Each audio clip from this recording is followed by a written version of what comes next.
I'm out like that.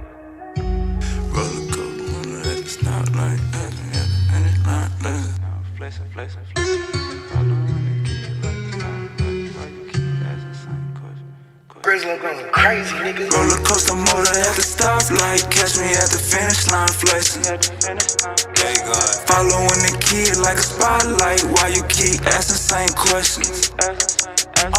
Roller coaster motor at the stoplight, catch me at the finish line, flexing. Following the kid like a spotlight, why you keep asking the same questions? I remember going to school, never had the latest shoes. You was raised to make it cool, I was raised to make a move. We was playing with different bags, so I kept getting shitted on. It was motivation, telling myself stay patient. Package touchdown, gotta relocate it. If that body got took down, guess it was donated. Plug ain't from round town, but we both native. Yeah, sliding with my body, I got a Joe waiting. Can't let these hoes spend the night, ain't got no home training. Heard your damn mixtape, gave it a low rating. Yeah, streets reply, I look right in a Mercedes. Creep at night, the city lights going brave. She popping it like that is meant for, can't be no road and extendo. Bitch, I put me in the friend zone till she see me in the end zone. Hoes calling from other zip code, trapping hard, I need a flip phone. It's the new pack, the last one been gone. Roller coaster motor at the stoplight, catch me at the finish line, flexing. Following the kid like a spotlight, why you keep asking the same questions? Roller coaster motor at the stoplight, catch me at the finish line, flexing. Following the kid like a spotlight, why you keep asking the same questions? Stepping out cool, rock and roll my watch and shoes. They scream wave, ain't bring a pool. Mainstream thing to scream my moves. Jack hit me up like gotta leave round 2. Know what's going on, man, you need it, come through. I'm the neighborhood superintendent. Dogs in the den, got the kush in the kitchen. Look here, baby, I'm on real time. Needle in the haystack, but still shine. Wave guard, grill gold like a face guard. I did a bid and tell him wait for it. Grill gold like a face guard. I did a bid and tell him wait for it. Roller coaster motor at the stoplight, catch me at the finish line, flex. Following the kid like a spotlight, why you keep asking the same questions? Roller coaster motor at the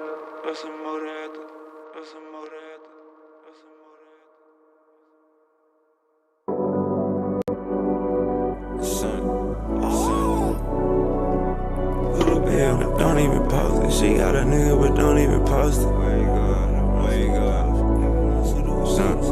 Son. She got a nigga, but don't even post it. I pull up with the runs and the potion. Niggas no suitor who keep me some motion. Put a play on a play. Put a bay on a bay. Screaming free out my bodies upstate. Screaming free out my niggas downtown too. I be high as fuck making LeBron moves. She got a nigga, but don't even post it. I pull up with the runs and the potion. Niggas no suitor who keep me some motion. Put a play on a play. Put a bay on a bay. Screaming free out my bodies upstate. Screaming free out my bodies downtown too. I be high as fuck making LeBron moves. Should be bad like in no time. Hit a C like it's go time. My bitches in the game like the old line. Hey, and when I come down, you get no shine. Scissors on the backseat like a little kid. Time been gone for a little minute. Ain't back and forth, I just post a pic with a bankroll, pounds in the mix. I can't parking like pimp. Hey, serving coffee shop him. Hey, got you walking around still. Hey, I'll let cash on him. Then put a bag on the cracker, but you put a bag on him. Hey, for black on black violence. Hey, let's go smash on them. I just paid my rent late on the block near Kimbe. Chopper got a little shake, hit the jerk like Benjay. Money calling me today, I'ma pick up every time. Bro just brought a whole bottle, gon' distribute every line. Shawty came with her ass like the city had dying. Wi-Fi around the trap, this shit like a airline. Shawty came with her ass like the city had dying. Wi-Fi around the trap, this shit like an airline. She got a nigga, but don't even post it. I pull up with the runs and the potion. Niggas no suitor who keep me some motion. Put a play on a play. Put a bay on a bay. Screaming free out my bodies upstate. Screaming free out my niggas downtown too. I be high as fuck making LeBron. She got a nigga but don't even post it. I pull up with the runs and the potion. Niggas no suitor will keep him some motion. Put a play on the play on the play. Put a bay on the bay on the bay. Screaming free out my bodies upstate. Screaming free out my bodies downtown too. I be high as fuck making LeBron moves. Gotta get up and get up and get up and get it. You working that job or you stuck in the trenches. Cash to be made, so who out here tripping? My cellular phone got a damn chip in it. Wake up, sign for 30 balls. Still in the trap with dirty clothes. You can be different, work my phones. You can be dead and work alone.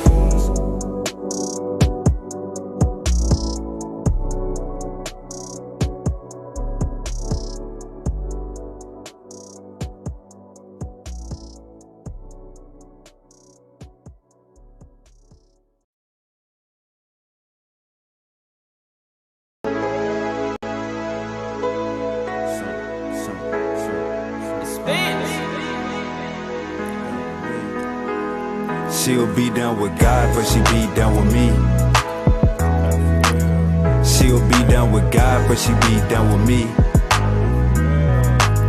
She'll be down with God, but she be down with me. She'll be down with God, but she be down with me. You niggas be trolling, licking on my lips, biting down, bitch, I'm rolling. Square ass body walked up like what my hoe went. In the street shit, keep it real without a trophy. Baby, what's the weather like? Wavy, get the better price. Ice on my left and right wrist, burning megabytes. Rolling up megahertz, feeling like gelling hurts. Nigga, what's your nigga, what's your network? Better find some better work. Better find some. Nigga, what's your net worth? Better find some better work. Look me in my eyes. Shout it. Look me in my eyes. Can you see my vision? Can you? Hey, she'll be down with God, but she be down with me. She'll be down with God, but she be down with me. She'll be down with God, but she be down with me. She'll be down with God, but she be down with me. Best gas on the north side, tell me what you need. Only sell cat if you sellin' it for me. Plants ain't ready, I'ma sell them in the spring. 36 bitches, gotta tell them when to leave. Ran up a check, gotta put this in the house. Talking too much, baby, put this in your mouth. Pancakes and eggs, I'm just cooking what I bought. Schedule kinda full, gotta book me when I'm out. Had to tell my dog that his name getting hot. Every kind of tool like a maintenance shop. Hook back some bread for the same little spot. 409 miss me so the game still rock. Shit, wait.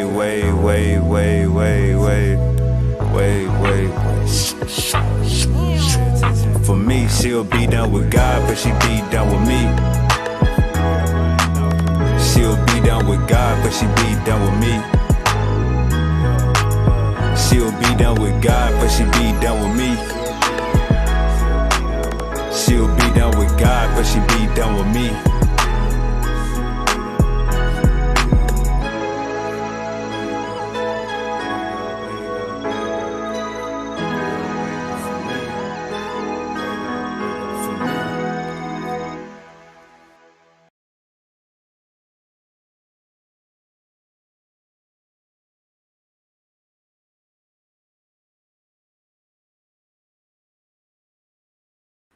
Peace, peace, peace. Peace to the family, peace to the family.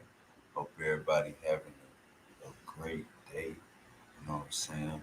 I've been wanting to do this for a little over a week, but I finally got the time, so I'm gonna get this out the way. Grab your blunt, you know what I'm saying? Grab your yak, you know what I'm saying? Grab everything you need to succeed, because it's about to go down. You know what I'm saying? Grab everything you need to succeed, because it's about to go down. All right, let me make sure my voice right.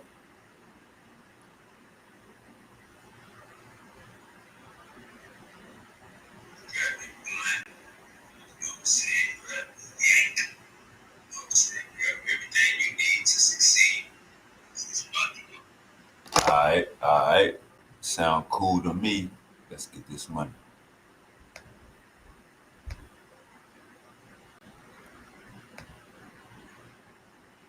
Decades ago, a psychiatrist proposed a radical new way to understand racism. She didn't focus on the sociology of poverty or the history of oppression, as vital as those fields are. Instead, she flipped the script. She turned her psychiatric lens away from the community being oppressed and aimed it squarely at the oppressor.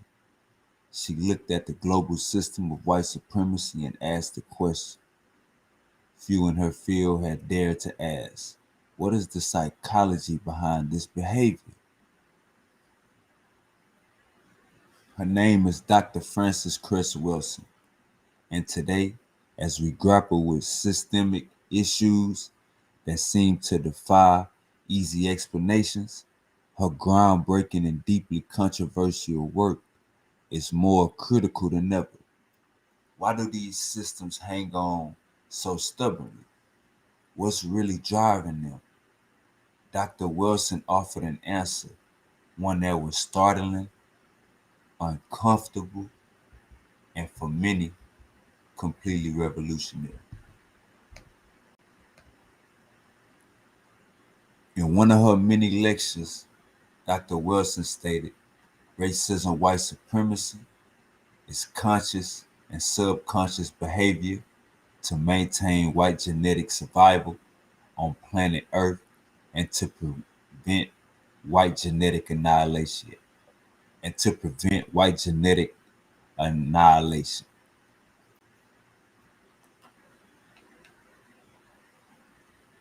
What on earth could she mean by that? And how does a theory from the 1970s give us a key to understand the mess we're in today? To figure that out, we have to go back to a time when the world saw racism very differently. The problem, a world of victim analysis. In the mid 20th century, the conversation about racism, especially in psychological circles, was almost entirely focused on its victims, and for good reason. Studies measured the trauma, the economic gaps, and the social powerless that Black communities endured. This was and still is crucial work, but it left a huge glaring hole in the middle of the equation. It explained what was happening to people, but it never fully explained why the oppressors were behaving that way. The common explanations usually pointed to ignorance, economic anxiety, or just old-fashioned prejudice, as if racism was just a bad habit society couldn't kick. It was seen as a moral failing, but it was rarely analyzed as a deep-seated psychological force driving the behavior of the dominant group.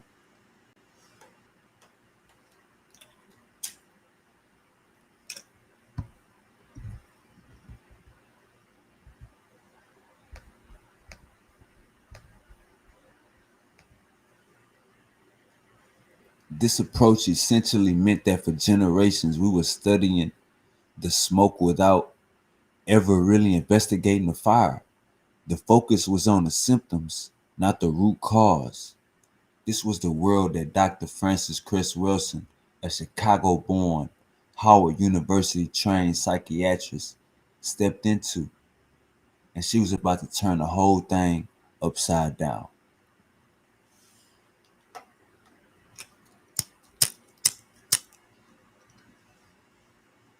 The new perspective, a psychiatrist and her theory.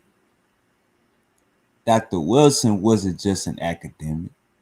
She was a practicing psychiatrist in Washington, D.C., working with children and families and seeing the real world impact of psychological distress. Her training pushed her to look for the hidden motivations that drive behavior, even neurotic behavior. She looked at the pervasive, illogical patterns of racism and concluded it wasn't just a social program, it was a behavioral system rooted in a profound psychological dynamic.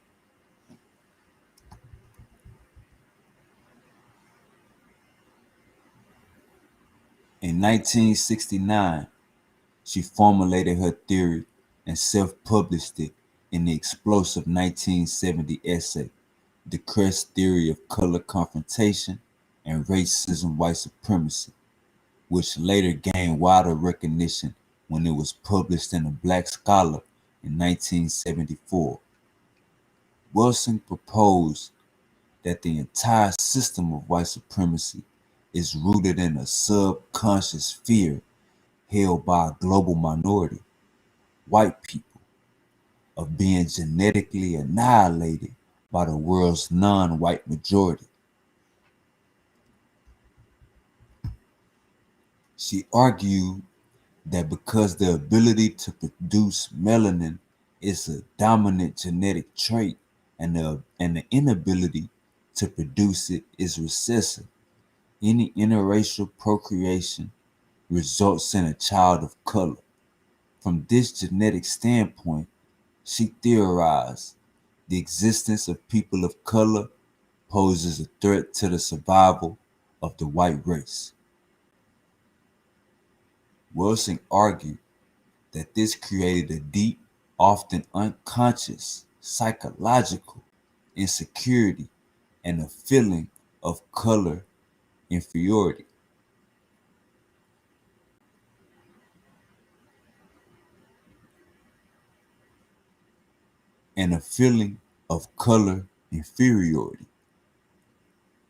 This was a radical departure. In her view, racism wasn't just a product of capitalism or colonialism. It was a psychological defense mechanism. She argued that something about whiteness made people feel numerically and genetically inferior, and the entire global structure of white supremacy was built to compensate for that feeling. The solution: a new lens for understanding.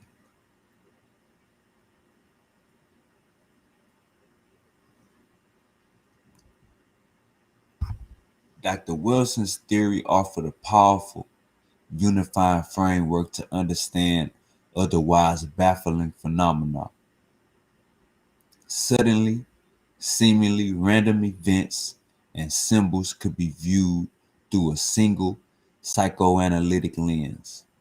That framework she built because a key to unlock what she called the codes of white supremacy. She proposed that this deep fear of genetic annihilation manifests in a global power system designed to maintain white dominance in all areas of life: economics, education, entertainment, law, politics, religion, sex, and war. This, she argued, is why white supremacy is the only functional racism on the planet, because it's the only one backed by a global system of power. This framework helps explain the sheer intensity and brutality of certain racist acts. For example, Welsing's theory offered a psychological reason for why historical lynchings so often targeted black men with castrating violence. She saw it as a symbolic and literal attack on the genetic material that could annihilate whiteness. It also offered an explanation for the obsessive focus on black sexuality in white supremacist cultures, framing it as a displacement of the core anxiety over genetic survival.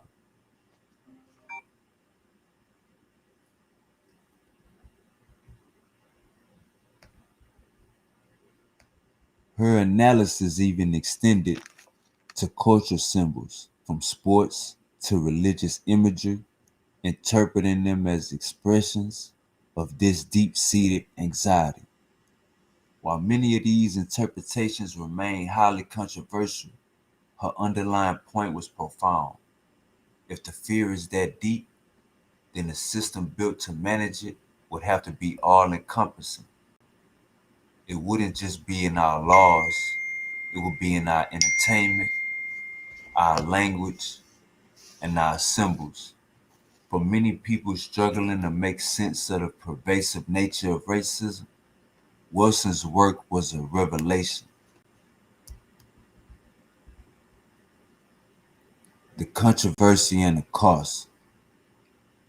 It's impossible to talk about Dr. Wilson's work without acknowledging the controversy. Her theories, especially those tying behavior directly to genetic and melanin, are widely regarded in mainstream psychology and genetics as pseudoscientific.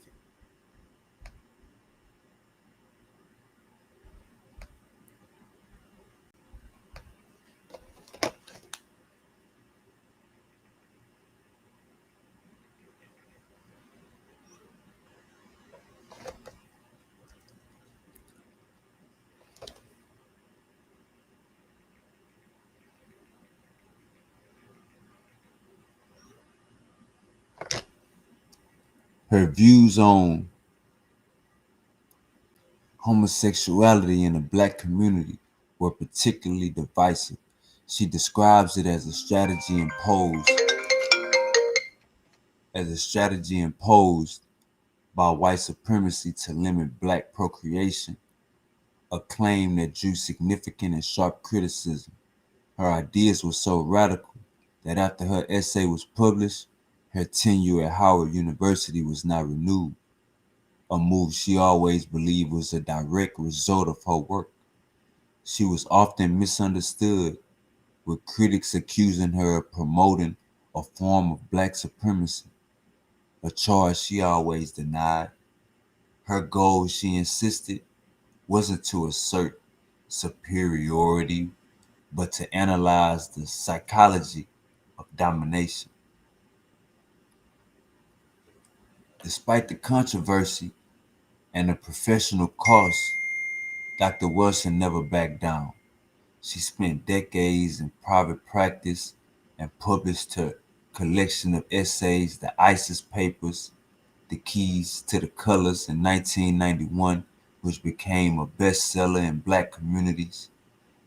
She lectured tirelessly, challenging people to develop deep self-respect and to engage in intellectual warfare against the psychological disorder of racism.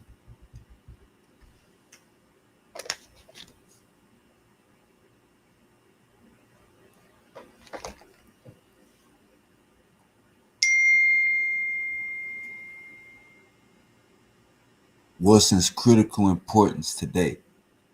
So why does this all matter now?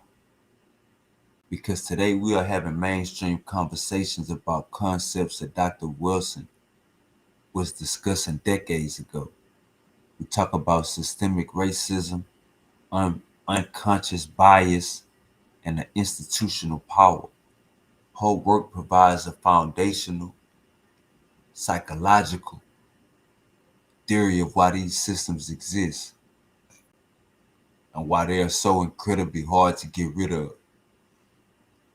When people ask, why does racism still exist if most people say they aren't racist? Dr. Welsing's theory offers an answer. It suggests the system isn't primarily driven by conscious hatred, but by subconscious existential fear. This gives us a framework for understanding why progress feels so slow and why the system seems to snap back into place after every step forward. In her view, it's not a bug, it's a feature of a system designed for self-preservation. Her work challenges us to dig deep. It reframes the whole discussion from one of simple prejudice to one of a global power system rooted in a deep psychological insecurity. It gives a name to that nagging feeling many have, that the problem is bigger, deeper, and more tangled than we're often led to believe. Dr. Welsing gave people the language and the framework to see it. Conclusion: Dr. Frances Cress Welsing didn't offer easy answers.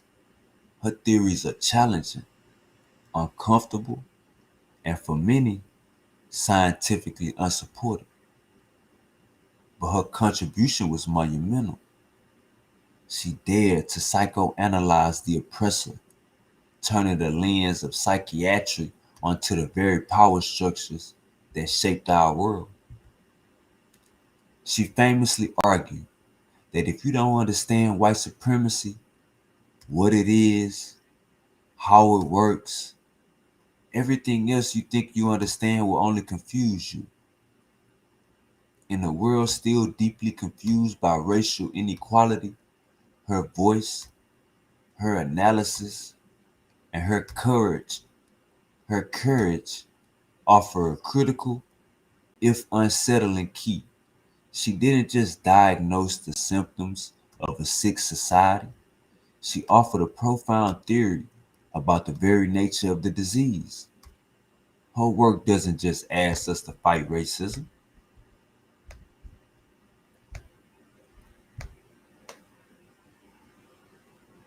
it asks us to first finally try to understand its deepest roots.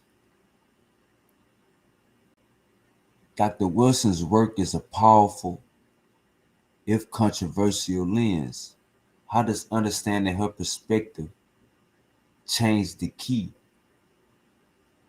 way you think about solving these systemic issues?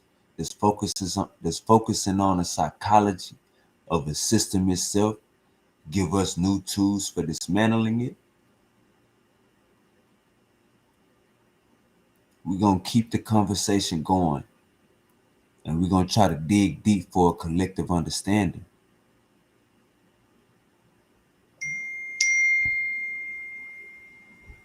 That is the great Dr. Frances Cress Welsing.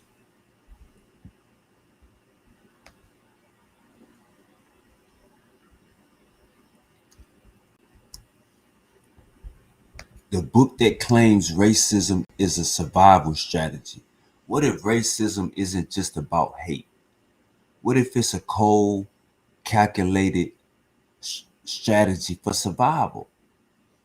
A controversial book, The ISIS Papers, makes this exact claim, arguing the global system of white supremacy is born from a deep-seated fear of genetic annihilation.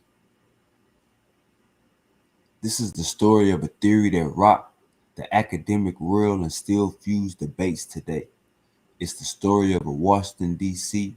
psychiatrist who tossed out conventional ideas about racism, forcing a conversation most people weren't ready to have. This is the story of Dr. Frances Cress Welsing and her life's work.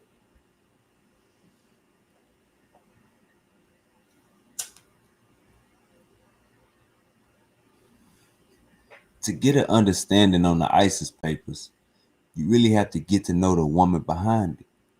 Dr. Frances Cress Welsing, born in Chicago, 1935, wasn't just anyone. She was a third-generation physician. After earning her medical degree from Howard, she built a long psychiatric career in Washington, D.C., spending decades working with emotionally troubled, primarily African American children. It was this frontline view of the psychological damage of racism that pushed her to ask the question that would define her career. Why does racism even exist?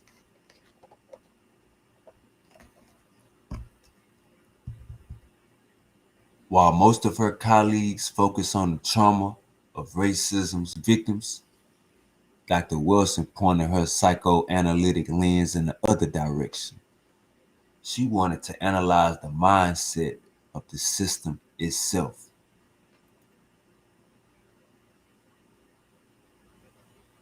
In 1970, she self-published an essay that laid the groundwork for it all. The Cress theory of color confrontation and racism. That essay was the seed. The ISIS papers, a collection of essays published in 1991, was the full bloom.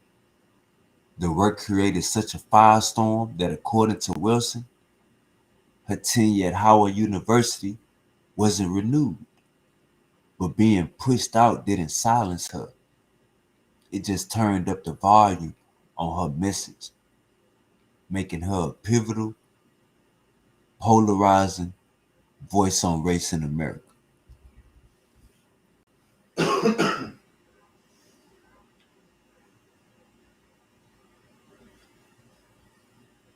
So what is the theory that caused such a massive reaction? At its core, the Cress theory is psychogenetic. Wilson proposed that white supremacy isn't just social prejudice or economic greed. She argued it's a global power system designed for one ultimate purpose: to ensure white genetic survival on a planet where the vast majority of people are not white. Wilson started with a really provocative biological premise. She theorized that whiteness is a genetic recessive trait, a deficiency in the ability to produce melanin, which she controversially described as a form of albinism. It's important to note this, her theory, not a statement of genetic science, as albinism is a specific medical condition. From this premise, she argued that white people are a global minority who face what she called genetic annihilation. Her reasoning was that since genes of color are dominant, intermarriage would over time eliminate whiteness. While the science of genetic inheritance is far more complex, Wilson argued this created a deep, often unconscious, psychological anxiety in the white collective. That anxiety, she claimed, is the engine of racism. So for Wilson, racism wasn't just individual prejudice, it was a global power system operating in economics, law, politics, and even war, all to maintain dominance and prevent what she saw as white genetic extinction. At the center of this perceived threat, she placed a black man who she argued had the greatest potential to cause white genetic annihilation, making him a primary target for the system. Decoding the symbols of the system.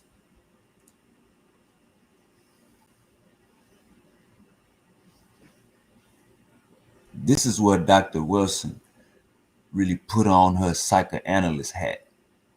She believed this deep-seated fear doesn't just show up in laws and social policies, but also in symbols, culture, and unconscious behavior. The ISIS papers is basically an exercise in decoding the symbolic language of white supremacy. This is also where her theory gets its most intense criticism. Wilson argued that Western culture's obsession with wealth, specifically gold, was a psychological compensation for a perceived lack of biological color. The yellow metal became a substitute for what she saw as missing biological richness. She controversially interpreted phallic symbols from guns to skyscrapers as compensations for a perceived inability to genetically overwhelm non-white males. The gun, she argued, becomes a symbolic phallus that can do what the penis cannot. Critics slam these interpretations as reductive, as unfalsifiable. trying to explain incredibly complex human behaviors through a single lens, whether you see it as brilliant psychoanalyst or a bizarre outreach. This symbolic interpretation is central to her work. She argued that the psychological drama of race is playing out all around us, often in plain sight.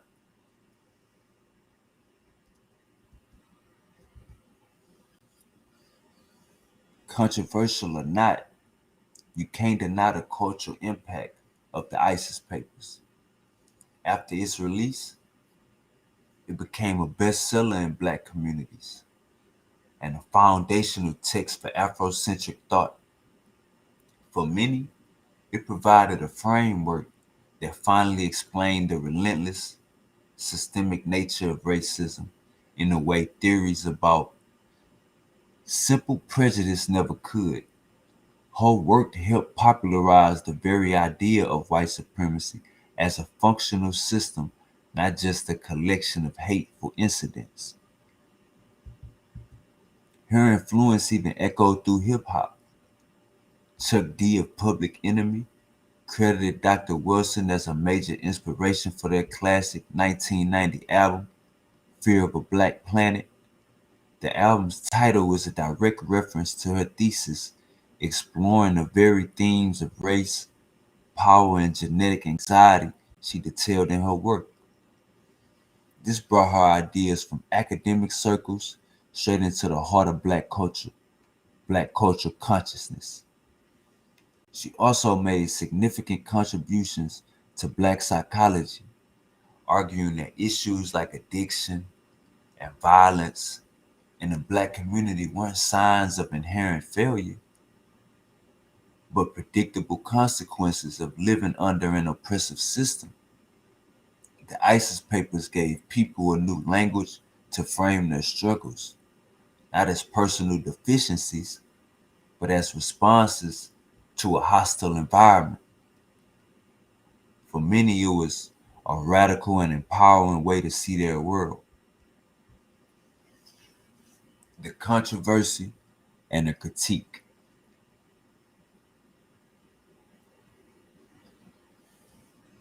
Okay, so we can't talk about this book without getting into the serious controversy. Her theories have been widely labeled as pseudoscientific.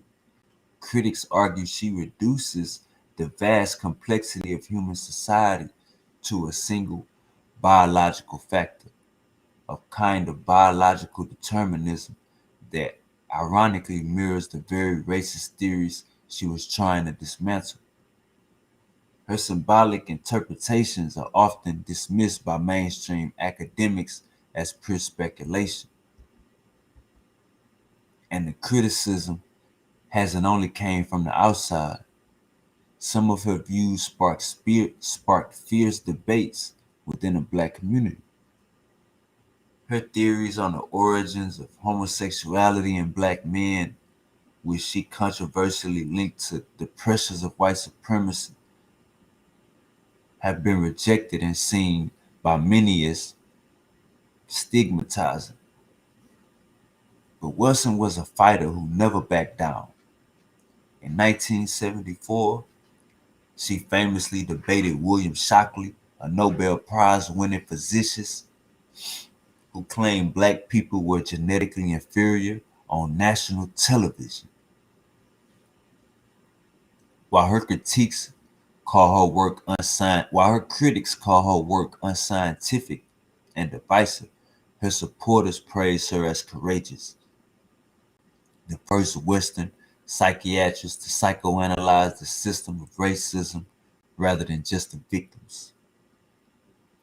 Her work forces us to confront uncomfortable questions, and for that reason, it remains a lightning rod.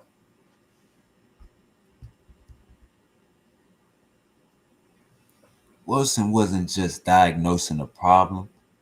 As a psychiatrist, she was focused on the cure.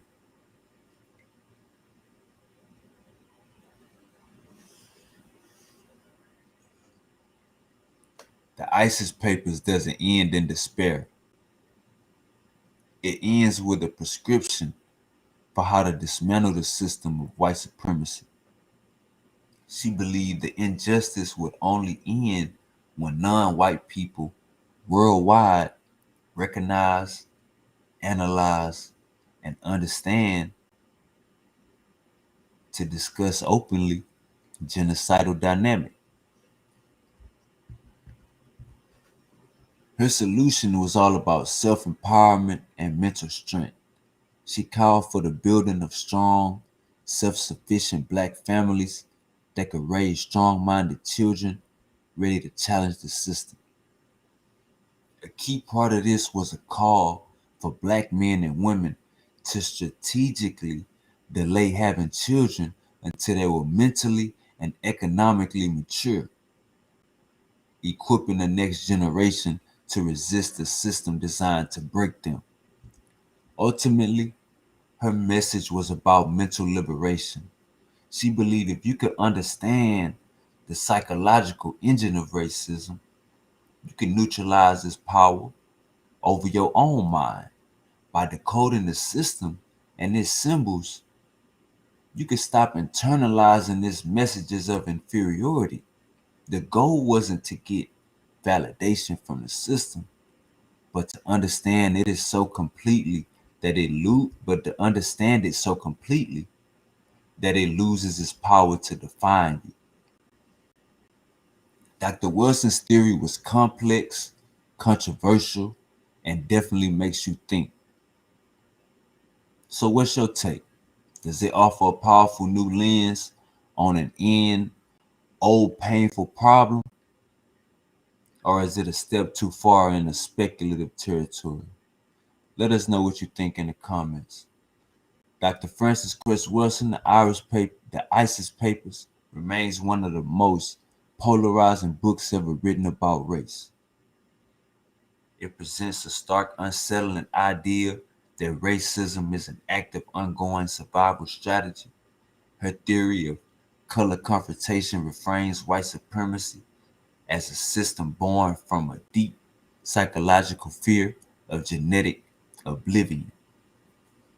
Through her psychoanalytic lens, she saw evidence of this fight everywhere, from global politics to everyday culture.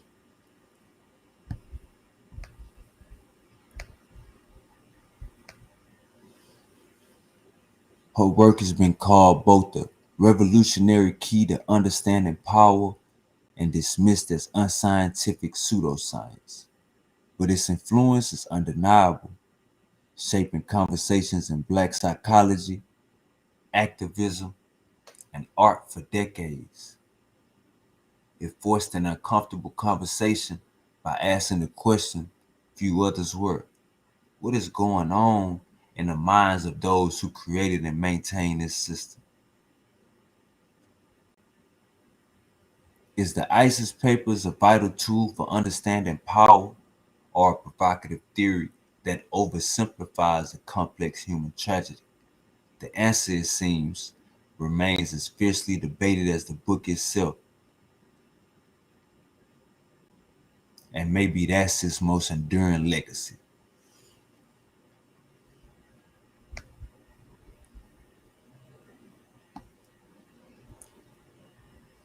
Alright, alright. Get myself together. Gonna get myself together. Gonna find myself with you. Yeah, man. Know what I'm saying? I just got a new camera. Know what I'm saying? So I'm hoping I look better in the camera. Then I got a new mic too. Hopefully my mic don't sound too bad for y'all. Peace to everybody for tuning in. Peace to everybody for tapping in. I've been wanting to do this about Francis Cress Welsing for a minute. I finally got the time today to let me fix something real quick. I finally got the time today too. So I'm gonna drop that link. If any of the gang wanna come up in here,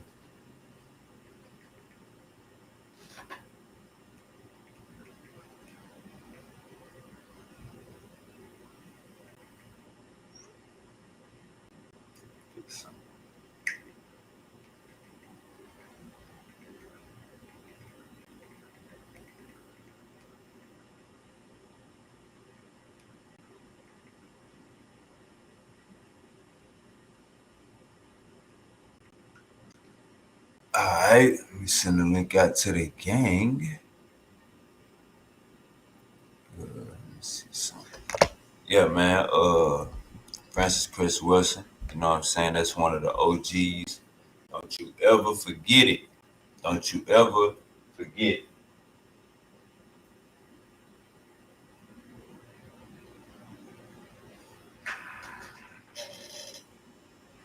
Don't you ever forget it. Francis Cress Welsing, one of the OGs. We ain't allowing no disrespect. You know what I'm saying? We ain't allowing no disrespect on the OG. So get that through your skull. You know what I'm saying? Um none of this is controversial to me. None of this is controversial to us. Um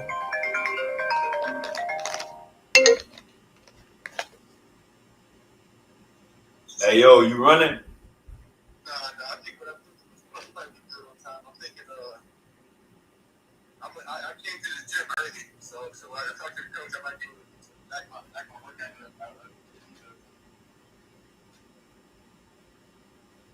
So we might be good for maybe 7:38. Or if I have to leave earlier, we'll probably do 7:09. Probably be a little late.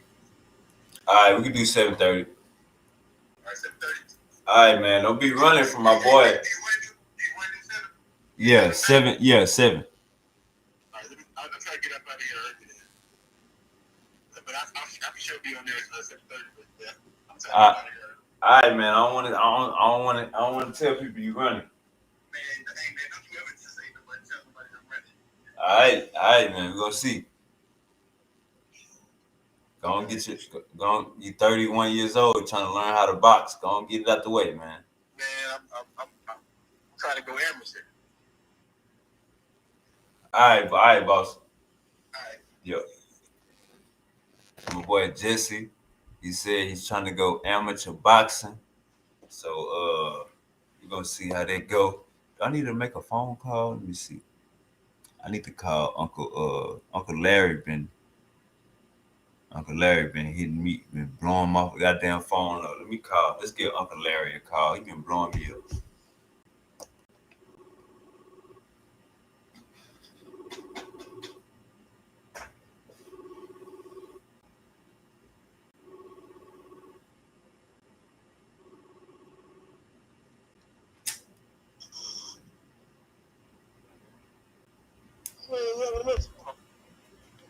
Uncle Larry. What you want, Yanni? How you doing, Uncle Larry? I'm busy. You busy? I'm in the middle of something. Of course, I'm busy. All right, call me back.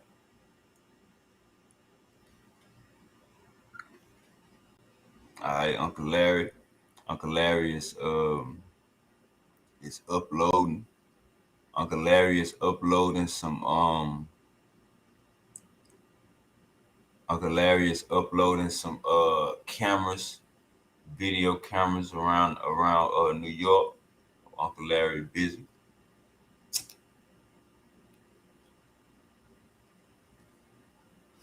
We call Uncle James. Uncle PAJ. Call Uncle Pete.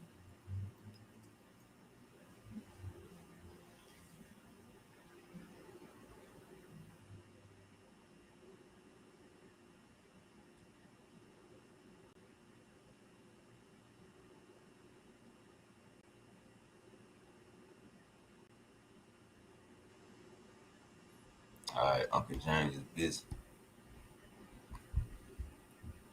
Who else I need to make a phone call to? Let's see, get Uncle Lance. Maybe Uncle Lance. Maybe Uncle Lance know a little something. Maybe Uncle Lance know a little something.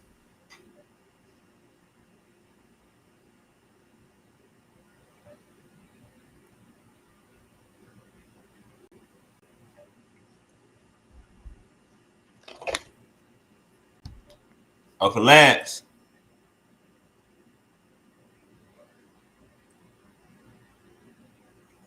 What you know about Francis Cress Welsing, Uncle Lance? Uncle Shaka. What you know about Francis Cress Welsing, Uncle Shaka?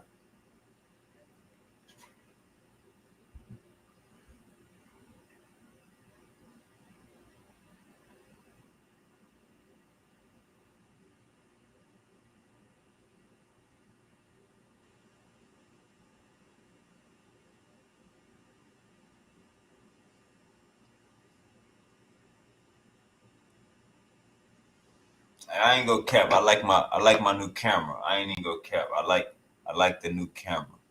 I definitely liked it. I definitely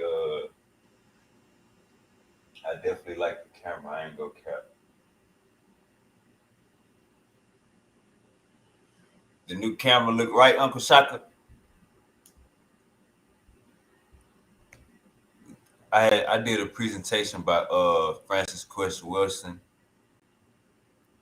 I know I'm too light to answer. Come on, Uncle Shaka. How you feel about Francis Cress Welsing?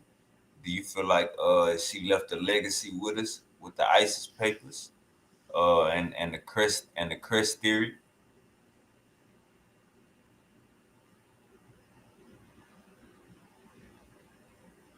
But yeah, I'm definitely liking this new camera, man. I'm definitely liking this new camera. Um, if you a streamer out there, and you need a camera that's under $80, if you're a streamer out there and you need a camera that's under $80, hit me up, gang. I got the smokes.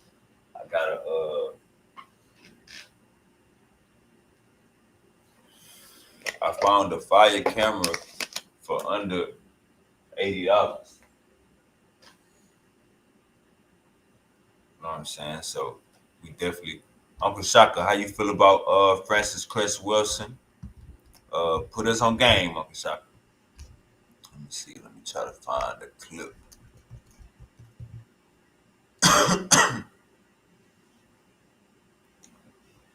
Try to find the clipper.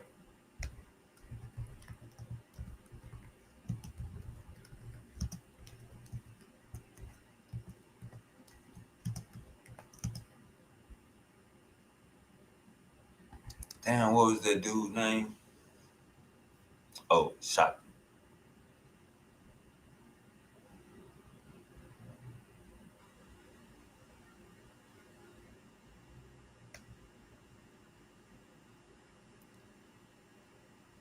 Imagine being able to build anything.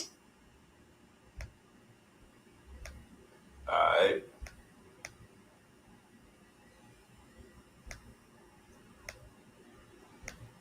Damn, I can't speed up the video.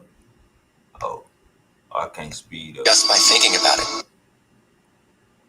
Alright, let's check this out.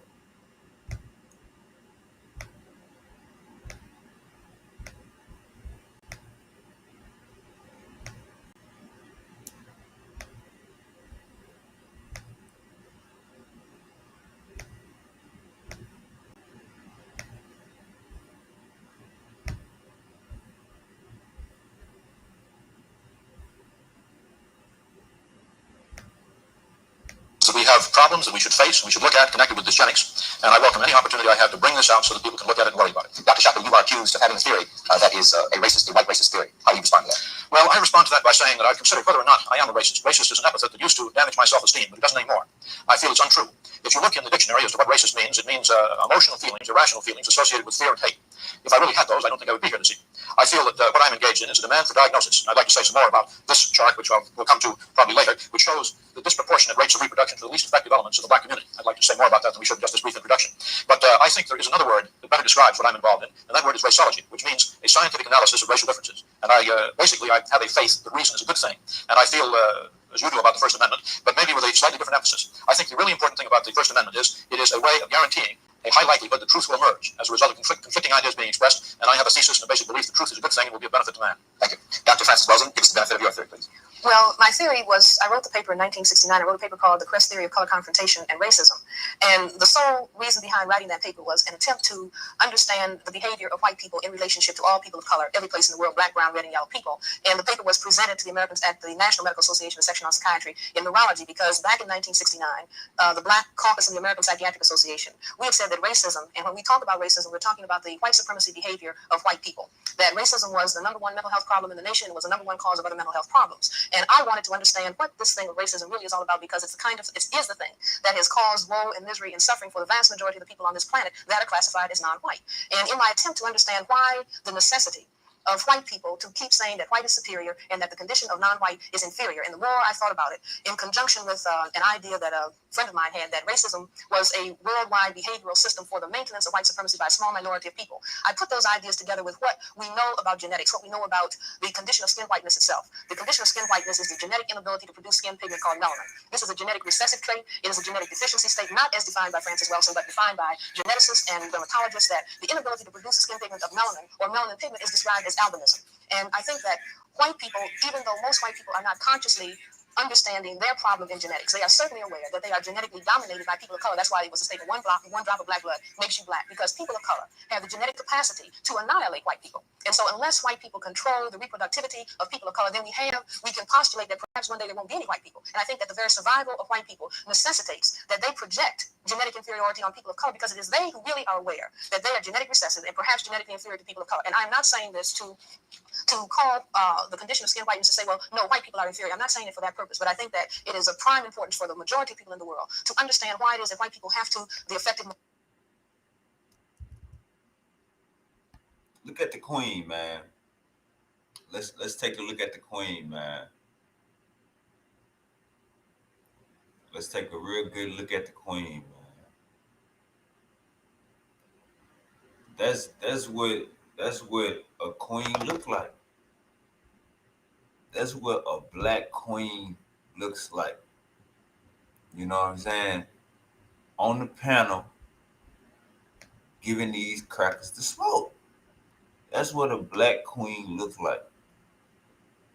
Afro, you niggas be running, you niggas be scared to fuck with nappy. You niggas be scared to acknowledge nappy. Yeah, man, that's what we love, man. I don't want it if it ain't nappy. You know what I'm saying? I don't want it if it ain't nappy. To call the condition of skin whiteness to say, well, no, white people are inferior. I'm not saying it for that purpose, but I think that it is of prime importance for the majority of people in the world to understand why it is that white people have to, the effective majority, large numbers of white people, have to move in a hostile, in an aggressive way against people of color and have to constantly focus on it's you who's genetically inferior, because they realize that there's something wrong with their genetic status. Now, oh, sure. So that because we have a number of calls, and we'll see what the public wants to. When you write, your tone influences. Oh, nah, gang, we ain't trying to write on none of that. To find out also. Just 1 second. Hello, go ahead, please. You're on Black Journal. I would like to ask a question. Why does the doctor feel that his theory, Dr. Shockley, why do you feel that your theory is correct? Well, let me say that's a long question. Let me point out one aspect. It's a question that calls for a very long answer. I think I might just at this point. Remember this name, gang. Stanford University. Long question. Let me point out one aspect. It's a question. He is a professor at Stanford University. And he's saying black people are inferior in race. Dr. William Shockley, a professor at Stanford University, saying that white people are superior and black people are inferior. That calls for a very long answer. I think I might just at this point say that in a time like 1 hour, we may expose a problem and encourage thinking about it, and this is a very valuable thing. But to cover either Dr. Welsing's views or mine, and let me say here are, just to show that these things exist, is a pamphlet that she was good enough to give me some time ago. The upside down. The one's upside down. Thank you. And this is one of my own. It's actually a collection of a debate. The Imperial Ethnic Education is yours. This is the issue of the journal. Mine was, the title of my paper is somewhat different from this, but I want to say that speaking for myself, if people would like to write to me at Stanford University, I have a postbox there, postbox S, which is the same as Shockley and Stanford. I will try to supply more information, and I'm sure Dr. Welsing will say what she can do about telling people how to reach her pamphlet. But now let me say this chart that I held up a moment ago is very important in respect to this question of why I think there may be what proves a basic difference. But I'm going to say that if there were not a basic difference in intellectual capacity in the past, there probably would. Y'all see this chart he holding up? Y'all see this chart he holding up? He's saying that white people are inferior. White people are superior to black people on live television. A professor at at Stanford University. Will be a basic difference between black and white intellectual capacity in the future simply because of the reproduction patterns. And these are Census Bureau data, and this is the most threatening aspect. And what it indicates is that for the black women of the lowest intellectual social class, which are rural farm women, generally the education is least, the average number of children is 5.4. For women with college degrees, it's 1.9. And so this is definitely unfavorable. It is reproducing far more at the bottom end and not enough to keep even at the top end. For whites, let me just finish this. For whites, the numbers are also in this direction, but nowhere nearly as. And y'all see Aunt Cress Welsing, she interrupting this nigga like, bro, what is you doing? Yeah. For whites, let me just finish this. For whites, the numbers are also in this direction, but nowhere nearly as severe. Dr. Shockley, I think that in all fairness, you should explain to the audience why it is that you have, first of all, you have a very large segment of the black population who are on farms, who are deprived in cities. Why don't you explain at the time that you're showing this? Who is keeping black people in a situation like they're in? I mean, it could... Rural areas. Who keeping black people in the hood? Who keeping us in the hood? Ain't that y'all? So you gonna bring up college graduate when we could just graduate at this time, this is the 1974. So at this time, we was voting for 30 years, 28 years. I mean, we might not vote. We was able to get a PhD for 30 years, 28 years. Come on, gang. Like these white, like listen at the logic. You could turn it around the other way, where you could have very large numbers of black people who are exposed to educational opportunities like white people, who are exposed to housing, who are exposed to health facilities. Why don't you explain that at the same time that you put figures like that? Sure, you would explain it. No, but I think it's important. You hear what he said? He said, "I'm sure you will explain." You hear this, cracker? She asked, "Why you got these fake stats up here? Why you got these fake ass stats up here?" Come on, gang. Let's say first things first, and you raised them. What are we doing, gang? You got these fake ass stats up here talking about some average this and this and this. The average person do this and do this and this.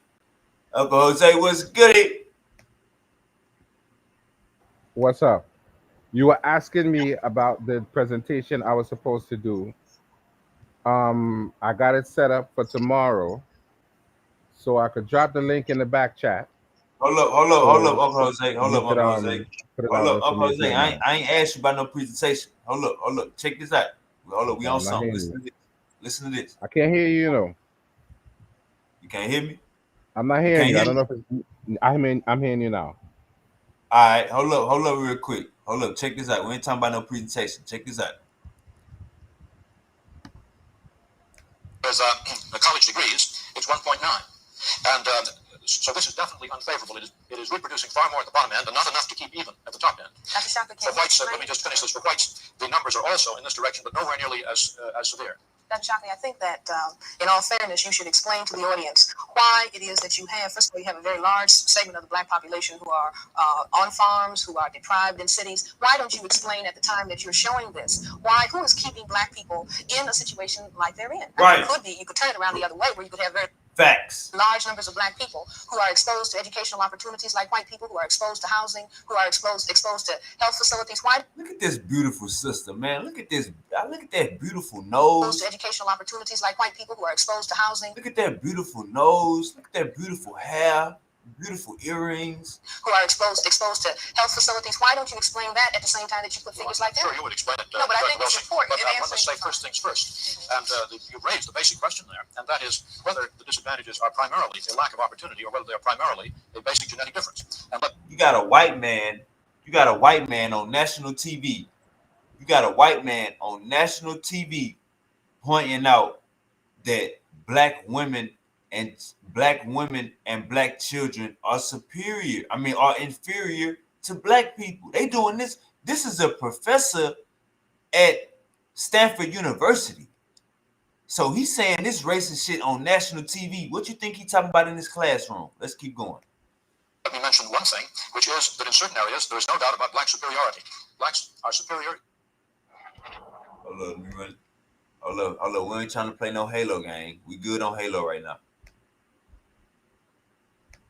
Acuity, and they're superior in a systematic way. Now, I don't expect that people will understand the details of this, but I simply want to show that quantitative work can be done. This happens to be a research job of my own, and what it shows, because these points that you see here lie on a line, which is not the central line, but they lie systematically on a line. What it says is that so far as visual acuity is concerned, blacks are systematically better than whites. It's as if their bell-shaped curve, their distribution curve, were pushed upwards compared to whites for visual acuity, or at least for the avoidance of bad eyesight, such that if the same shift occurred for IQ, it would mean that the average IQ distribution would be up by 9 points rather than down by about 15 points, which is the typical average. Dr. Shockley, visual acuity is probably something that the system of white supremacy has not necessarily seen the need to affect the environment that black people are in so that it will alter the fact that they have visual acuity that is superior to whites. The fact of visual acuity is not attacked in the same way as educational opportunity and job performance is attacked. And I think that this is... It's evidence for a genetic difference. Well, you see what I'm saying? There might be many, many more genetic differences where... He said it's evidence for a genetic difference. Did y'all just hear that? This is a white man in 1970 saying it's evidence that we are superior to y'all. Listen to this. Is attacked. And I think that this is... It's evidence for a genetic difference. Well, you see what I'm saying? There might be many, many more genetic differences where people of color appear superior. If I may, we have a number of people and we'd like to get to as many as possible. If you could make your answers, not to compromise your explanation, but if you could make your answers succinct, I would appreciate it because we'd like to involve the public as much as we can. One moment, please. And it is a lesson which Mr. Brown has told us about earlier. It's the First Amendment. It's not that eugenics is intolerable. Actually, the eugenic programs, which are the opposite of dysgenics, eugenic programs are not inconceivable. They're not inhumane. Denmark has been carrying out programs with strong eugenic implications for maybe 30 years. And it's important to note that since World War II, Denmark's per capita homicide rate dropped and is now approximately 1/20th. That is, the number of deaths probably being killed a year by a violent homicide is roughly of the order of 100 times less for young Danes than it is for young American blacks. Now, but the lesson, let me say what the lesson of Nazi history we have in this country, and it will protect us. It's just the thing that makes this program possible. The First Amendment, which allows freedom of speech. If one believes that is not the right answer, then one has to be one of the most anti-German racists that can be. If one believes that the German people would have tolerated the concentration camps and the gas chambers, if news media, like the programs that Mr. Brown is setting on, if those people were willing to bring discordant views out in the open, I don't believe the concentration camps and the gas chambers could have continued to exist in Germany. I'd like to comment because I'd like to say that I don't think that there's a major difference between what Dr. Shockley is doing. I don't think that Dr. Shockley is fully aware of what he is doing and why he is doing what he's doing. But the long range... Exactly. They keep showing it. This is a professor at Stanford University. For all you niggas that think, oh, yes, get a degree. Yes, get a degree. This your daddy. This is how your daddy and professors think. This is 1970, 50 years ago. Your mama not even 50, nigga. Implications of what he is doing are no different than the propaganda campaign that Hitler and his Nazi unit carried on in Germany that ended up eliminating 6 million Jewish people. Now, what is most interesting is that Hitler said the very same thing. He said, number one, that the Jews were genetically inferior to the Aryans. Number two, he was a... Come on. All right, Uncle Jose. So you got a context of the show. Oh, Uncle Jose fell off. All right, Uncle Jose fell off. But yeah, man, we gotta come on, gang. These the type of these the ancestors that we represent. These the ancestors that yeah, we don't want to hear all of that. We want to, you agreeing with the white man? Get back in the house. No, we out here putting goddamn me boots on the ground. You know what I'm saying? Cracker want to get slapped up with the information. Come get slapped up, Cracker. It ain't hard, Cracker. Come on. I got you. That's your logic. All right, well, let me show you how you ain't acknowledging, you know what I'm saying, the obstacles y'all put in our way. You ain't acknowledging none of that, gang. You bringing up something thinking you gotta cut, when in reality you avoiding the bigger conversation. Why are we in these rural areas? Why are we on the farm? You brought it up. These your stats. Why are we on the farm? You know what I'm saying? And she did exactly that. So, hey man, Aunt Frances Cress Welsing, you know what I'm saying, putting that goddamn work in. We always gonna represent the ancestors. We always gonna turn up for them and turn it up a notch for them. know what I'm saying? You know, I'm scared. But yeah, man, I'm about to get out of here. I'm gonna be live again in an hour and a half. I got Jesse versus.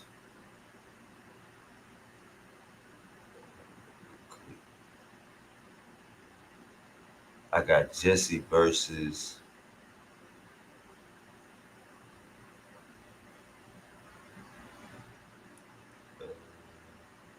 I got Jesse versus James Cassell. You know what I'm saying?